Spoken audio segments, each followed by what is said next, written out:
നന്മ 24ലേക്ക് സ്വാഗതം.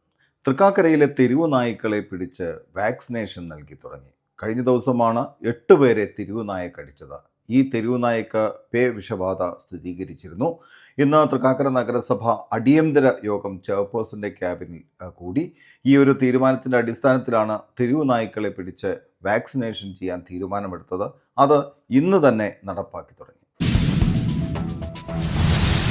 കഴിഞ്ഞ ദിവസം തൃക്കാക്കര മുനിസിപ്പാലിറ്റിയിൽ 8 പേർക്ക് തെരുവ് നായ്ക്കളുടെ ആക്രമണത്തിൽ പരിക്കേറ്റിരുന്നു.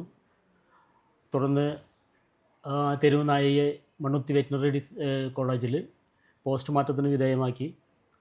അത് പേവിഷബാധയുള്ള തെരുവ് നായയാണെന്ന് സ്ഥിരീകരിച്ചു. തുടർന്ന് ആളുകളോടെല്ലാം കടിയേറ്റവരോടെല്ലാം വിദഗ്ധ ചികിത്സ നേടണമെന്ന് അറിയിച്ചിട്ടുണ്ട്. ഇന്ന് വൈകിട്ട് മുതൽ നിലവിൽ നമ്മൾ കണ്ടെത്തുന്ന തെരുവ് നായ്ക്കളെ വാക്സിനേഷൻ ചെയ്യുന്നതിനാവശ്യമായ നടപടി സ്വീകരിച്ചിട്ടുണ്ട്.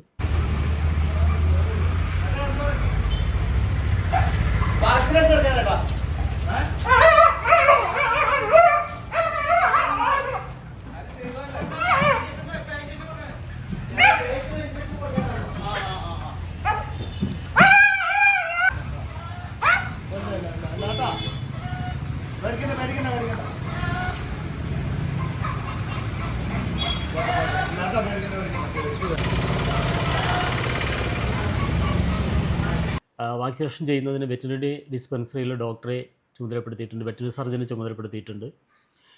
ആവശ്യമായ ക്യാച്ച് ഡോഗേഴ്സിനെയും മറ്റ് സൗകര്യങ്ങളെല്ലാം ഏർപ്പാട് ചെയ്തിട്ടുണ്ട്. അതിനോട് എല്ലാ പൊതുജനങ്ങളും സഹകരിക്കണം.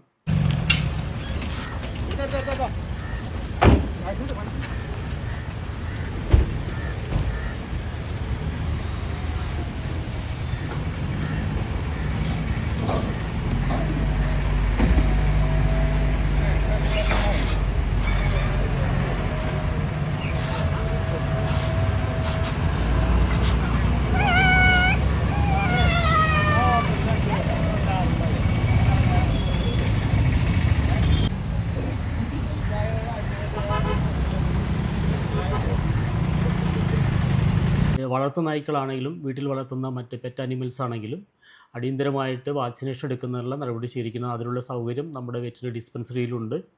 കൂടാതെ നഗരസഭയുടെ കീഴിലുള്ള വെറ്റിനറി ക്ലിനിക്ക് അത്താണിയിൽ പ്രവർത്തിക്കുന്നുണ്ട്. അവിടെ ചെന്നാലും നമുക്ക് ഈ സൗകര്യം ലഭ്യമാണ്. അപ്പോൾ ഒരു വലിയ വിപത്ത് ഒഴിവാക്കാൻ വേണ്ടി എല്ലാ പൊതുജനങ്ങളും ഇതിനോട് സഹകരിച്ച് തങ്ങളുടെ വളർത്തു മൃഗങ്ങൾക്ക് ആവശ്യമായ വാക്സിനേഷൻ എടുക്കാൻ തയ്യാറാവണം. നിലവിലുള്ള നിയമപ്രകാരം നമുക്ക് നായ്ക്കളെ കൊല്ലാൻ കഴിയില്ല. അതിനെ ABC ചെയ്യുകയും അതിൻ്റെ എണ്ണം പെരുകുന്നത് നിയന്ത്രിക്കാനേ കഴിയുള്ളൂ. ഈ വർഷം നമ്മൾ ആ പദ്ധതി നടപ്പാക്കുന്നുണ്ട്. നിലവിലുള്ള നിയമപരിധിക്കുള്ളിൽ നിന്ന് ഈ കാര്യത്തിൽ നഗരസഭയ്ക്ക് എന്താണോ ചെയ്യാൻ കഴിയുന്നത് ആ കാര്യങ്ങളെല്ലാം ചെയ്യുന്നുണ്ട്. അതിനെല്ലാം ആവശ്യമായ സജ്ജീകരണം ചെയ്തിട്ടുണ്ട്.